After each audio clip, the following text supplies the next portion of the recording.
Ես Բաղդասար Հակոբյանն եմ։ Մի քանի տարի առաջ պարզվել է, որ ես մահացած եմ, ես սեփական տուն չունեմ։ Մինչև այսօր ես պայքարում եմ արդարության համար։ Բաղդասար Հակոբյանն արտերկրից վերադառնալով իմացավ, որ ինքն արդեն 4 տարի է մահացած է։ Ավելին, իր տունն այլևս իրեն չի պատկանում։ Մեկ պատուհանն այսօր կպարզի, կա արդյոք հնարավորություն կորցրածը հետ բերելու։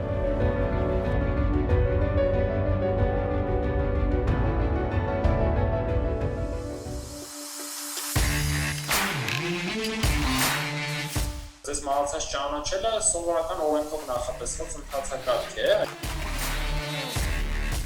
Ես խնդրեցի իրենց տալ իմ մահվան վկայականը։ Այս մարդը թափառական է համարյա։ Մենք իրավունք չունենք չգրանցելու մահը։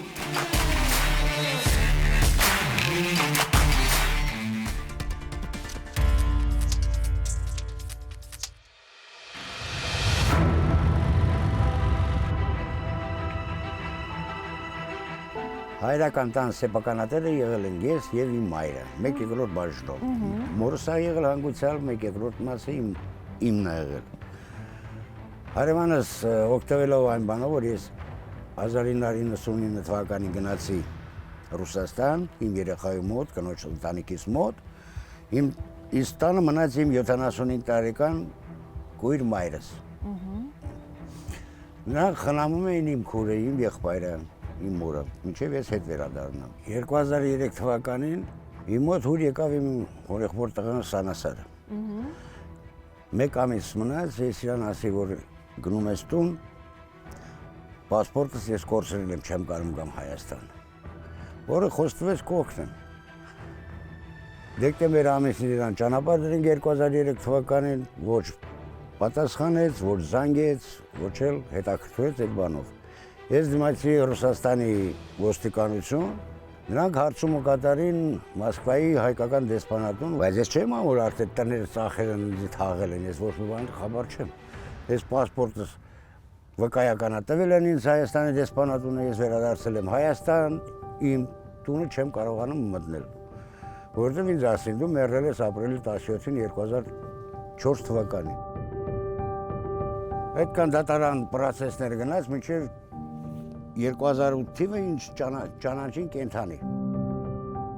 Որից հետո ես դիմեցի դատարան, առաջինը ես տեսա, որ իմ մահվան վկայականը, որ դիմել է և ստացել է իմ հարևան Սամսոն Հակոբյանը։ Եվ կեղծ նշում է կատարված մահվան վկայականից մեջ, որ ես երբեք ամուսնացած չեմ եղել, բայց ես ամուսնացած եմ եղել 79 թվականին իմ կինը Ռուսա, հարսանիք ստեղ է կարի, իմ կինը երեխաները մեջտեկի գնացել են ստեղ։ Շմիածնում զաքրավորված է մինչև հիմա։ Елена, я вам звоню по поводу вашего мужа. Ой, ну, девушка, мне его так прямо жалко. Он столько лет бегает, и никто ему не может помочь. Ведь оставили уже мужчину в возрасте, без дома, без денег. Человека похоронили, дом продали, и он мужчина остался вообще ни с чем. Իմ մայից հետո այդ սեփականատերը դարձել է իմ հարևան Սամսոն Հակոբյանի կինը։ Նրանից հետո չգիտեմ։ Եվ ես տեսա փաստաթուղթ, դատի ժամանակ ներկայացրին փաստաթուղթ, որ իբր թե Սամսոն Հակոբյանը վաճառել է իմ սեփական տները ինչ-որ մի ամերիկացու Վահան Գաբրիելի Խաչատրյանին։ Իմ մայրը մահացել է նոյեմբերի 1-ին, Սամսոն Հակոբյանը արք ու վաճառք է կատարում նույն օրը նոյեմբերի 1-ին, ինչու համար։ Ինքը լավ գիտեր, որ ես կենթանի եմ, ինքը լավ գիտեր, որ ես ընտանիք ունեմ, ինքը լավ գիտեր, որ ես երեխա ունեմ, իմ երեխուն տեսել է, որ գալիս էին Ռուսաստանից այդտեղ իր հայրական օջախը։ Մահվան վկայականը ցույց եմ տալի նրանց, բախեք, այդտեղ գրել, որ ես երբեք ամուսնացած չեմ եղել։ Պատասխանը ես տանում եմ։ Ձեր հարևանն ասեց, մենք էլ գրեցինք։ Խնդրեմ։ Դա հանցագործություն չի։ Ես խնդրեցի իրենց տալ իմ մահվան վկայականը, որը ինձ պատասխանին, մենք իրավունք չունենք մահվան վկայական տալու։ Ես էլ ասեի, որ հարևանից տալիս ես իմ մահվան վկայականը, իսկ ինչու ես չեմ կարամ իմ մահվան վկայականը ստանամ։ Այդ կեղծ փաստաթղթերի հիման վրա ես կորցրել եմ իմ սեփական տունը եւ իմ տրամերձ հողամասը։ Մի օր իմ քրոջ տունն եմ ապրում, մի օր եղբորս տունն եմ ապրում։ Ես չեմ կարող իմ ընտանիքին Հայաստան բերել։ Չգիտեմ որտեղ ես իրանց պահեմ։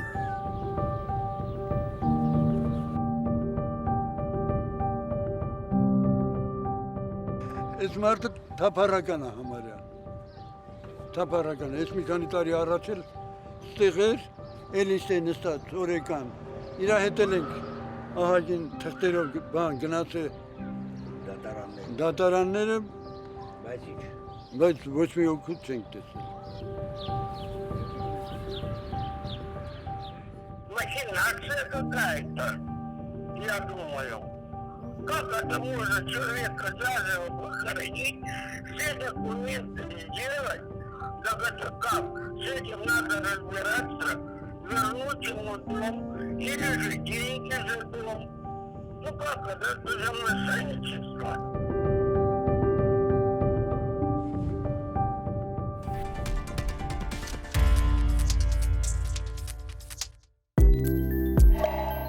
Համավարակի այս օրերին անվտանգության կանոնները պահելու համար որոշեցինք իրավաբանի հետ հանդիպումը կազմակերպել օնլայն։ Պարոն Հակոբյան, ես ձեզ փորձեմ համառոտ ներկայացնել ինչա տեղի ունեցել, իրավական մասը ավելի շատ դուք ինքներդ լավ տեղյակ եք ունեցած փաստական հանգամանքներից։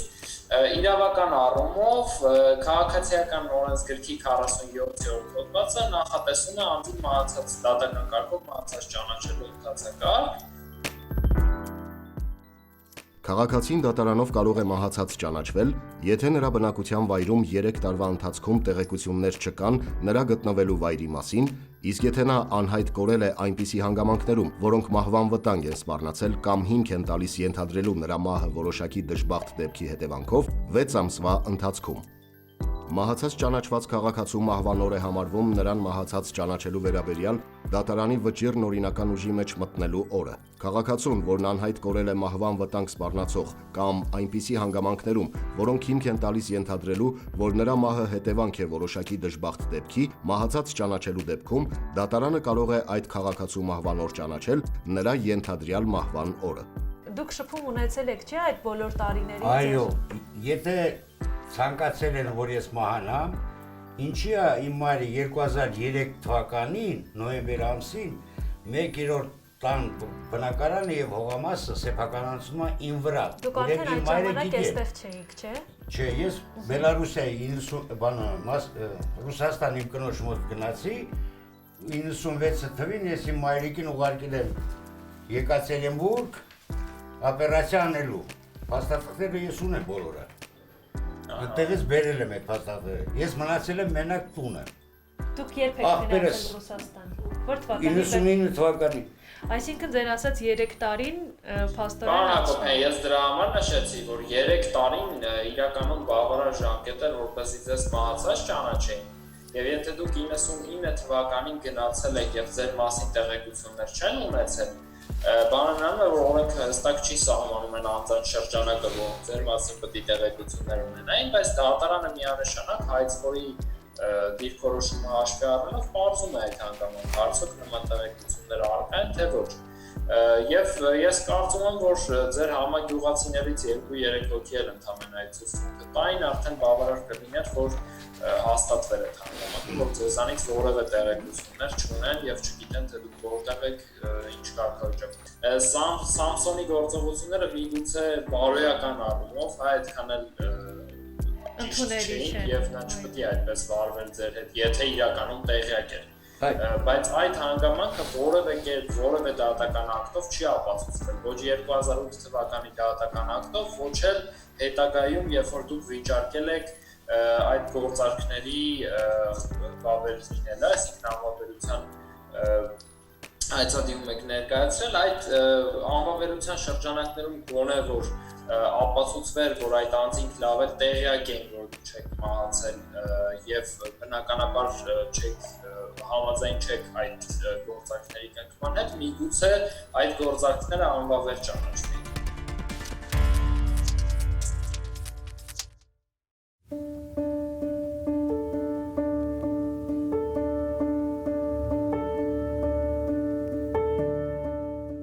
Հայաստանի Հանրապետությունում մահվան պետական գրանցումը իրականացվում է բժշկի կողմից տրված սահմանված ձևի փաստաթղթի հիման վրա կամ դատարանի անձի մահվան փաստը հաստատող կամ անձին մահացած ճանաչելու օրինական ուժի մեջ մտած վճռի հիման վրա։ Ինքը մեզ մոտ իր մահը գրանցվել է 2004 թվականի ապրիլի 21-ին դիմումատուն գաղտնիություն է պարունակում, չեմ կարող հրապարակելով, դիմումատուն դիմել է դատարանի 2004 թվականի ապրիլի 2-ի օրինական ուժի մեջ մտած թիվ 2 գիծ 2254 վճռի հիման վրա, դիմել է մեր շրջանի ԶԱԳՍ մահվան փաստը գրանցելու վերաբերյալ եւ օրենքի սահմաններում նրան տրվել է մահվան վկայական։ Այս դեպքում եթե ունենք օրինական վճիռ, օրինական ուժի մեջ մտած վճիռ, մենք իրավունք չունենք չգրանցելու մահը։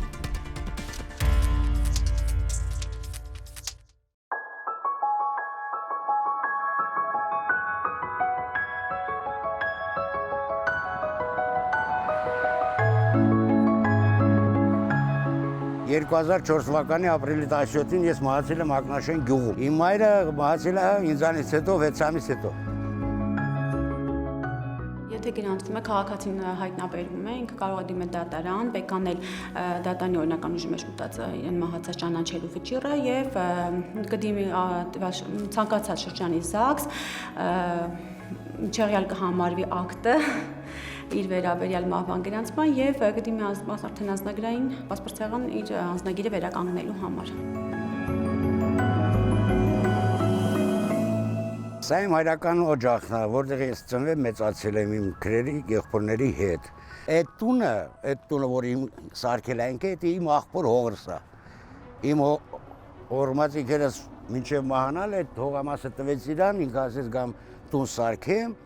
Հերս համ հող տվեց, համ տեղ տվեց, համ ջուր տվեց, վերջում էլ լավ մեզ մահացրեց սաղից ու ես էլ խլեց։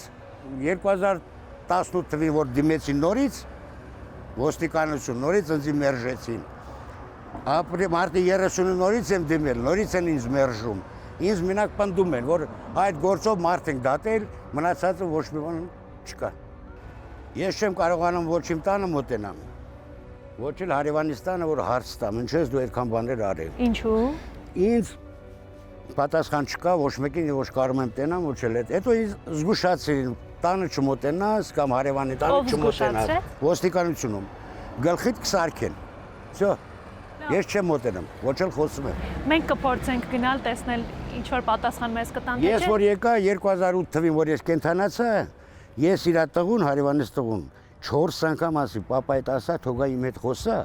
այդքան ծախսերի տակ չընկնեմ, ես կթողեմ կեթամ։ Ինչի արե, ոնց արե, կամ իմ մերը խիա փողոցում մահացի 75 տարեկան կին, իրա դիակ ուրիշ տեղից են տարի թաղը, ոչ թե իրա հարազատ տնից, որ 75 տարի քրդին կատապի տունա սարքեն։ Բայց էդի խիղճը, էդի օրենքա։ Իրենք չարձագանքեցին։ Ով։ Հարևանի տղային վրա ասել էիք խոթող։ Չէ, ոչ մի բան։ Պապան չուզում խոսա, всё։ Դե չուզում, ես էլ շարունակում եմ մինչև հիմա։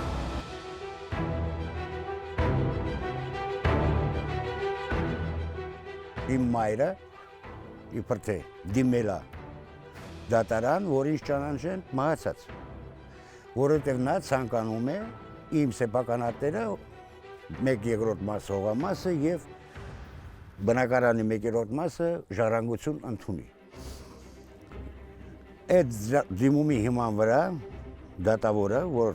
խրամի է Սամսոն Հակոբյանի հետ, 5 օրվա մեջ ինձ ճանաչում է մահացած։ Դրանից հետո իբր թե իմ 75 տարեկան մայրը Սամսոն Հակոբյանի հետ գնում են նոտարոս եւ $6500 այդ բնակարանը վաճառում է Սամսոն Հակոբյանին ու ինքն էլ միակ բնակարանը, որ ապրում էր, ինքն էլ մնում է փողոցում, որի ծնողը այդպես բանկարան։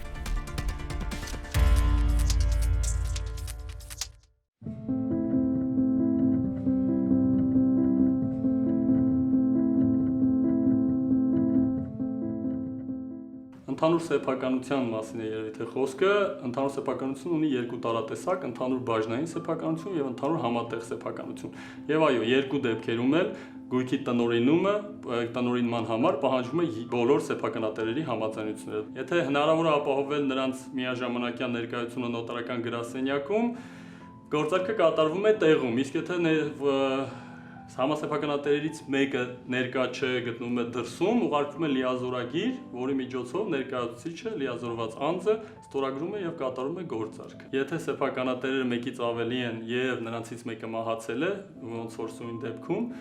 տվյալ դեպքում առաջանում է ժառանգություն ձևակերպելու խնդիր, այսինքն մահացածի առաջի հերթի ժառանգները կարող են դիմել, ընդունել ժառանգությունը եւ ստանալ ժառանգության իրավունքի վկայագիր։ Կան անհրաժեշտ փաստաթղթերի ցանկ, որոնք ժառանգները պետք է ներկայացնեն ժառանգության ձևակերպման համար, որոնցից ամենակարևորը առաջին հերթին ներկայացվում է մահվան վկայականը։ Մնացած փաստաթղթերը ներկայացնելու դեպքում նոտարը ստուգում է այլ ժառանգներ կան թե չէ, օրինակ ամուսնացած չի եղել, երեխաներ չունի եւ այլն, որովհետեւ առաջի հերթի ժառանգներն են մահացածի երեխաները, կինը կամ ամուսինը եւ ծնողները։ Եվ քանի որ ներկայացան մահվան վկայական, որը տրվել է ԿԿԱ ծառայության կողմից դատարանի վճռի հիման վրա, այսինքն քաղաքացուն մահացած են ճանաչել դատարանի վճռի հիման վրա, նոտարը այլ բան չուներ անելու, քան վստահել դատարանի վճռին, դատարանի օրինական ուժի մեջ մտած վճռին եւ այդ փաստը այլևս կասկածի տակ չդնել։ Եվ մահացածի գույքի նկատմամբ, մահացածի բաժնի նկատմամբ ձևակերպվում է ժառանգության իրավունքի վկայագիր եւ այս դեպքում միակ առաջի հերթի ժառանգին, ըստ փաստաթղթերի, մորը տրվել է ժառանգության իրավունքի վկայագիր մահացածի 1/2 բաժնի նկատմամբ։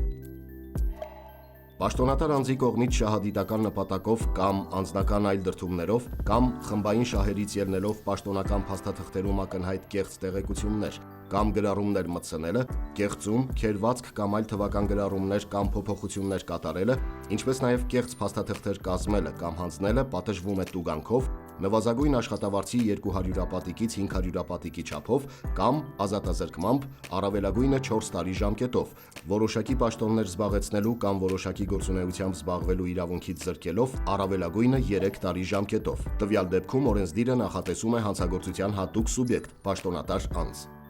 Իրավունք վերապահող կամ պատասխանատվությունից ազատող վկայական կամ պաշտոնական այլ փաստաթուղթ կեղծելը, կեղծողի կողմից անձամբ կամ այլ անձի կողմից դրանք օգտագործելու կամ իրացնելու նպատակով կամ այդպիսի փաստաթուղթ իրացնելը կամ նույն նպատակներով կեղծ կնիքներ, դրոշներ, ձևաթղթեր, տրանսպորտային միջոցների հաշվառման համարանիշներ պատրաստելը կամ իրացնելը, ինչպես նաև ակնհայտ կեղծ փաստաթուղթ օգտագործելը պատժվում է տուգանքով, նվազագույն աշխատավարձի 200 պատիկից 400 պատիկի չափով կամ ազատազրկմամբ, առավելագույնը 2 տարի ժամկետով։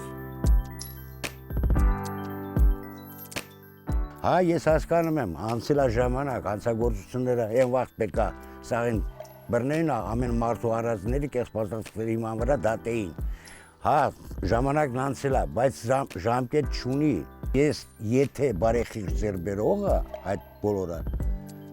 դա ես իրավունք ունեմ, դաժե բարեխիղճ ձեռբերողից իմ սեփականությունը հետ պահանջեմ։ Բոլորի ցանկությունն էլ է դա, որ գոնե հայրական օջախից ինքը պետք է մի բանով օգտվի։ Կամ տուն տան, կամ էլ գումար տան։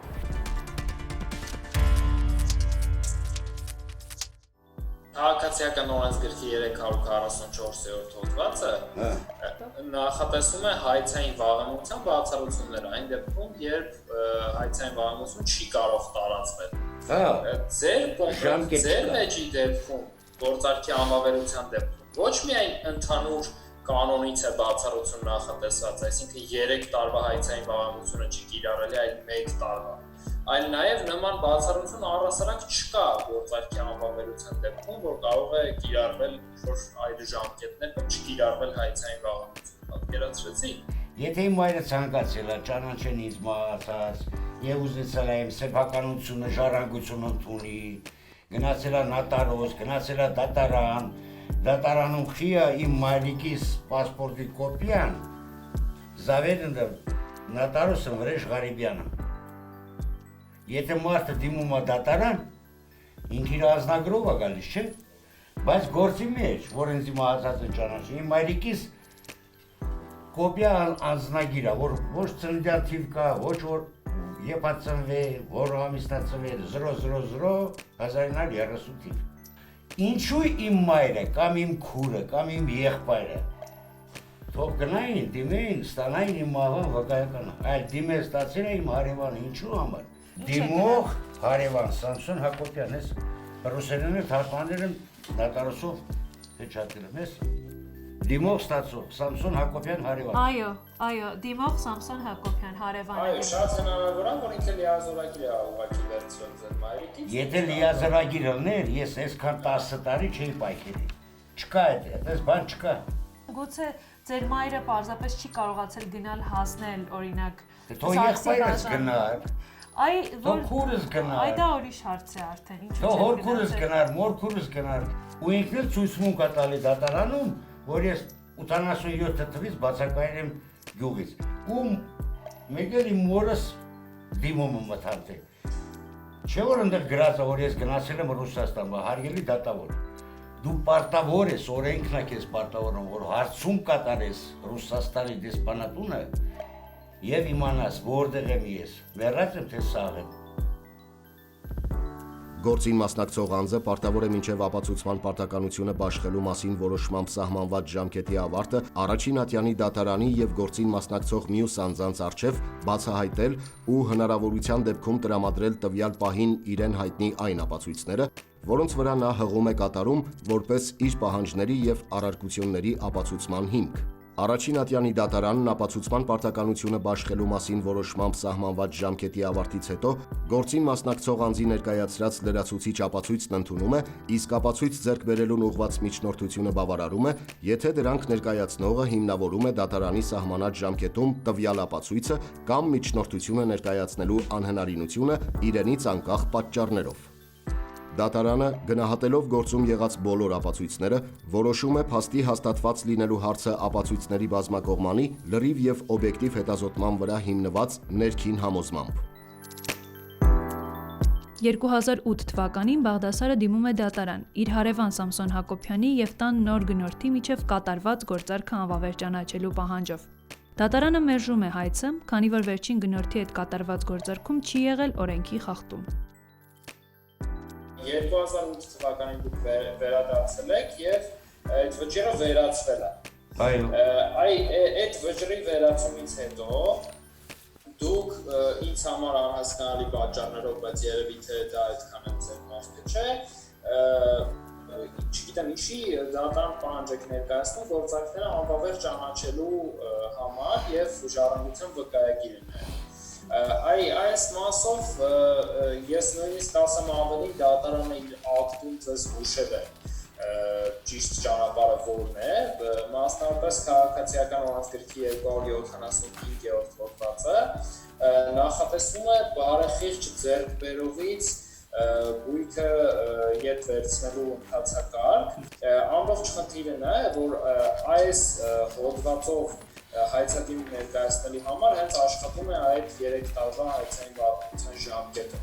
Եվ երբ որ այս առաջին ատյանի դատական ակտը կայացվել է, դուք անմիջապես պիտի դիմեիք այս քաղաքացիական օրենսգրքի այս հիմքով պատկերացրեցիք ու դուք հայտնվել եք մի իրավիճակում, որ հիմա նույնիսկ այս ճանապարհով չեք կարող ձեր իրավունքները պաշտպանել։ Պաշտոնական կեղծիքը իրենից ներկայացնում ոչ մեծ ծանրության հանցագործություն եւ նույնպես ունի վաղամության ժամկետներ, որը 2 տարի է։ Նկատի ունենք փաստաթղթերը կեղծել է, այսինքն կոնկրետ որ դուք ասում եք գյուղապետարանում։ Փաստաթղթերը կեղծելը դա այլ հոդված է, բայց երկու հոդվածներն էլ ըստ էության անայք ջան, ոչ ծանր հանցագործություններ են, ոչ առանձնապես ծանր։ Միջին ծանրության հանցագործությունների դեպքում 5 տարվա վաղամության ժամկետ է նախատեսվում։ Այսինքն մենք այդ ժամկետներն էլ ենք բացվում էլի այս պահին։ Եթե դուք հիմա գնաք եւ հանցագործության մասին հաղորդում տաք, քրեական դատավարության օրենսգիրքը 35-րդ հոդված 6-րդ մասը եթե չեմ սխալվում, նախատեսում է վաղամության ժամկետը անցած լինելը որպես հարությունը բացառող հիմք։ Այսինքն եթե դուք նույնիսկ հիմա գնաք եւ հաղորդում տաք, հարությունը մերժելու մասին որոշում կայացվի։ 1996 թվականին Բաղդասարը մորն ուղարկում է Եկատերինբուրգ, բուժման։ Ինքն էլ մնում է ակնաշենում տանը տեր կանգնելու։ Բաղդասարի խոսքով այդ ընթացքում հարևան Սամսոնը զբաղվում էր մոր անասունների խնամքով։ Մենք փորձեցինք հանդիպել Սամսոնի հետ եւ լսել նրա տեսակետը, բայց դուռն ամուր փակված էր։ 96 թվականին ես իմ մորը ուղարկել եմ Ռուսաստան դաշնակցություն, քաղաք Եկատերինբուրգ, որի մայրը գտնվում է Եկատերինբուրգում, էսի աղբորս կինն է, այնի թորն է, ես էլ մայրս է, որ ընդեղ 96 թվականին 96 թվականին իմ մայրը հետա վերադարձե բուժումից հետո։ Եվ 1999 թվականին ես մեկնել եմ Ռուսաստան իմ կնոջ և երեխաներիս մոտ։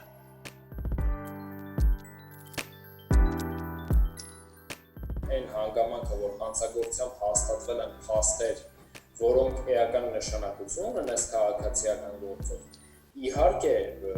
շատ կարևոր են եւ դուք կարող եք որպես նոր Երևան եկած հանգամանք դրանք մեջ բերելով դատական ակտ վերանայելու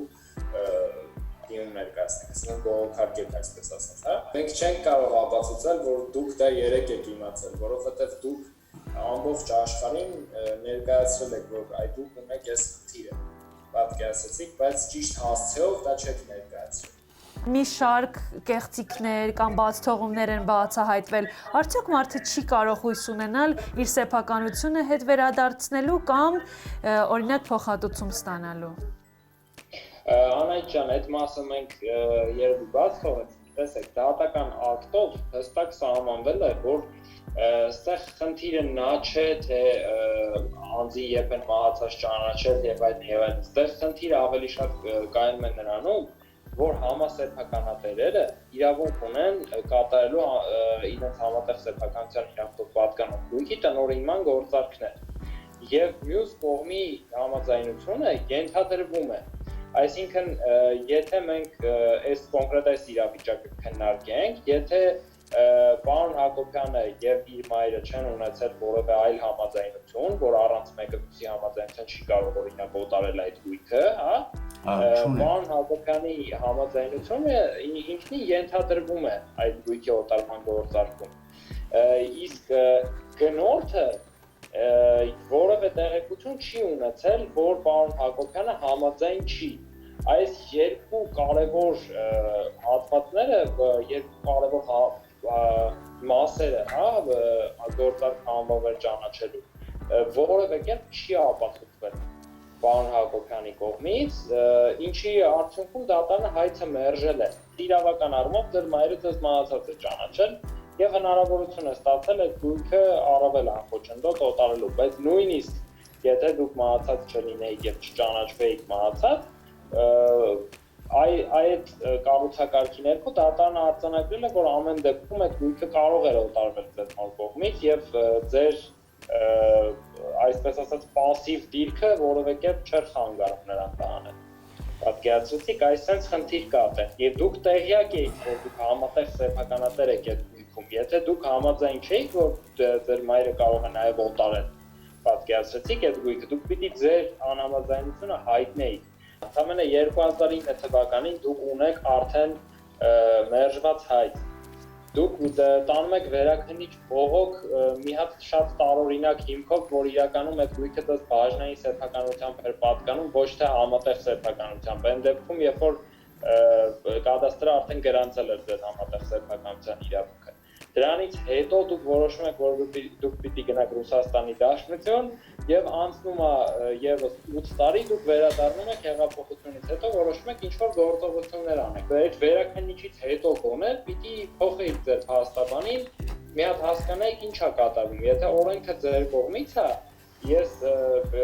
իմ քաղաքական հայացքները իհարկե հիմա չեմ արտահայտի, բայց ամեն դեպքում 2010 թվականին էլ մեր երկրում արդարադատություն եղել, հիմա էլ այդպես։ Ես ուղղակի պետք էր այդ ամեն ինչը ճիշտ ճանապարհով տանել եւ միգուցե ինչ որ